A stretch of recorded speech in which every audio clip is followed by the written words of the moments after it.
शैक्षणिक व इतर उपयुक्त व्हिडिओज पाहण्यासाठी सबस्क्राईब करा all in one for VI या आपल्या यूट्यूब चॅनलला.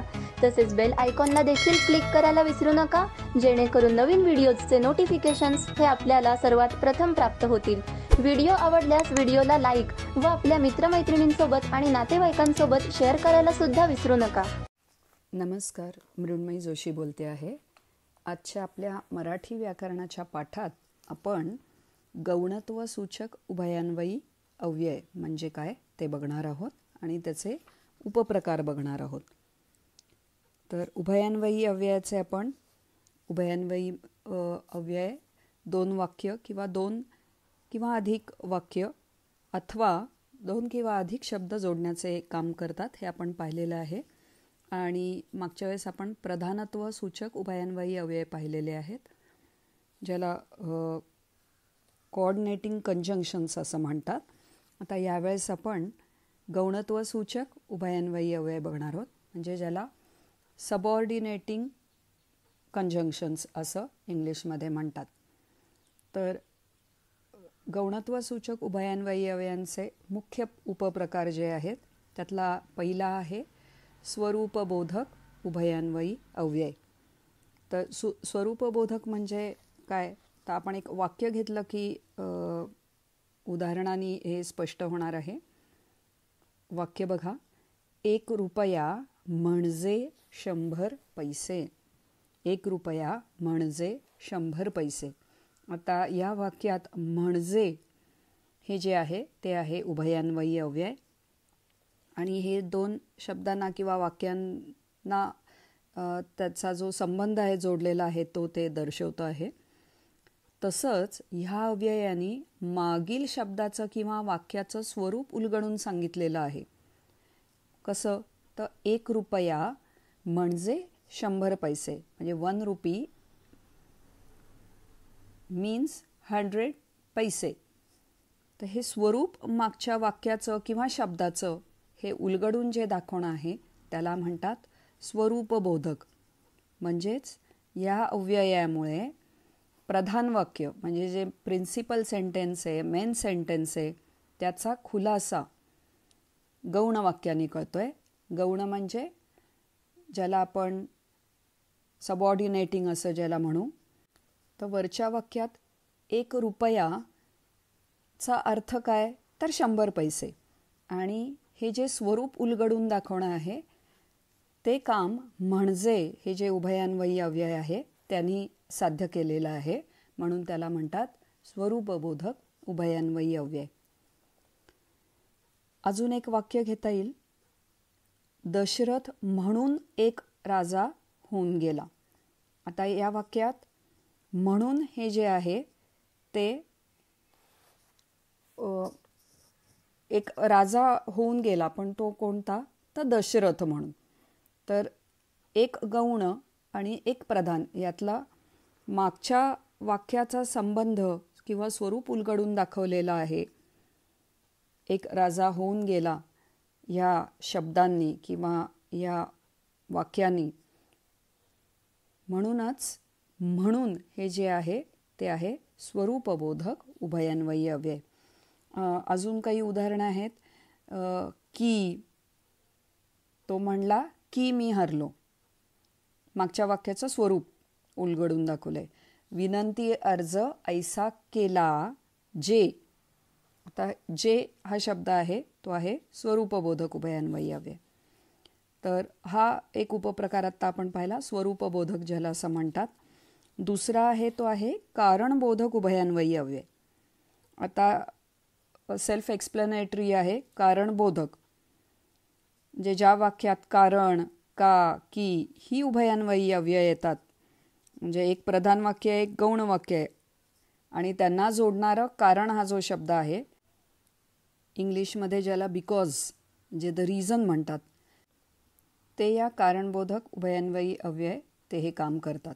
आता आपण एक जर वाक्य घेतलं तर लगेचच कळून जाईल. वाक्य असं आहे, त्याला बढती मिळाली कारण त्याने चोख कामगिरी बजावली. आता ह्यात प्रधान वाक्य म्हणजे ज्याला मेन प्रिन्सिपल सेंटेन्स आहे त्याला बढती मिळाली. आणि त्याचं कारण, त्याचं रिझन दिलेलं आहे पुढच्या वाक्यात, ज्याला गौण वाक्य असं म्हणतात. आणि त्या दोघांना जोडणारा जो शब्द आहे तो आहे बिकॉज, ज्याला मराठीत कारण असं म्हणतात. त्याला बढती मिळाली कारण त्याने चोख कामगिरी बजावली. तर हा जो शब्द आहे कारण, हा आहे कारणबोधक उभयान्वयी अव्यय. मी म्हणल्याप्रमाणे हा शब्दच सेल्फ एक्सप्लेनेटरी असल्यामुळे ज्या ज्या वाक्यात कारण का, कारण की ही जी अव्यये आहेत ती सर्व आहेत कारणबोधक उभयान्वयी अव्यय. आता पुढचा आहे उद्देशबोधक उभयान्वयी अव्यय. म्हणजे जेव्हा अव्यय गौण वाक्य हे प्रधान वाक्याचा उद्देश किंवा हेतू दाखवतात तेव्हा त्यांना उद्देशबोधक उभयान्वयी अव्यय असं म्हणतात. एक उदाहरण घेते. चांगला औषधोपचार लाभावा यास्तव तो मुंबईस गेला. तर यास्तव म्हणजे त्यासाठी असं जे म्हणतात. यास्तव हा शब्द मराठीत हल्ली कमी वापरला जातो. चांगला औषधोपचार लाभावा यास्तव तो मुंबईला गेला. त्याच्यासाठी तो मुंबईला गेला. कशासाठी गेला? तर चांगला औषधोपचार मिळावा म्हणून. तर गौण वाक्य जे आहे, म्हणजे इथं तो मुंबईला गेला हे गौण वाक्य आहे. तर हे प्रधान वाक्याचा उद्देश काय आहे ते दाखवतंय.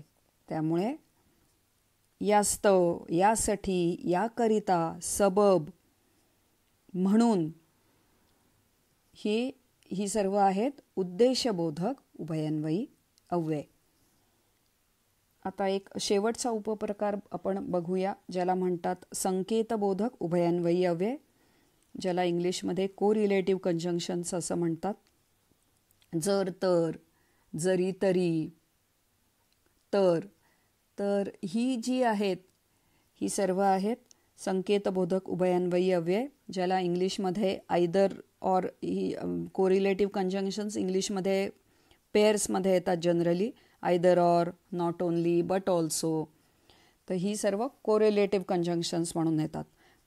मराठीत ही ज्या पेअर्स आहेत त्या आहेत जर, तर, जरी, तरी.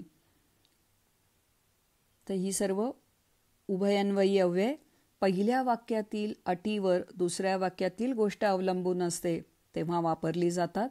आणि जर आणि तर म्हणजे ही जोडी आहे. जर या शब्दाने अट दाखवली जाते आणि तरने त्याचा परिणाम दर्शवला जातो.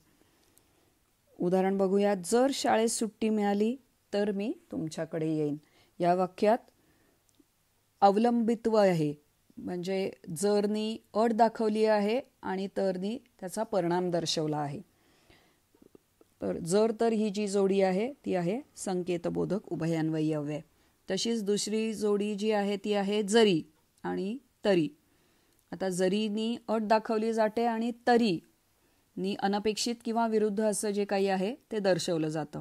उदाहरण बघू. जरी त्याला समजावून सांगितले तरी त्याने ऐकले नाही. या वाक्यात जरीनी अट दाखवली की त्याला समजावून सांगितलं होतं आणि तरीनी विरुद्ध जो परिणाम आहे, विरुद्ध जे कार्य अनपेक्षित जे आहे ते दर्शवलं जातं. त्याने ऐकले नाही. समजावून सांगितलं तरी ऐकलं नाही. तर जरी आणि तरी ही जोडी संकेतबोधक उभयान्वयी अव्यये या प्रकारात येतात.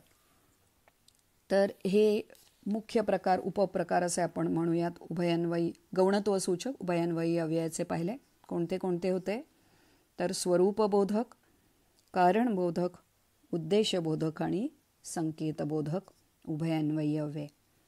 तर याबरोबर आपलं उभयान्वयी अव्यय हा प्रकार आणि त्याचे पोटप्रकार आज आपण इथेच संपवलेले आहेत. धन्यवाद.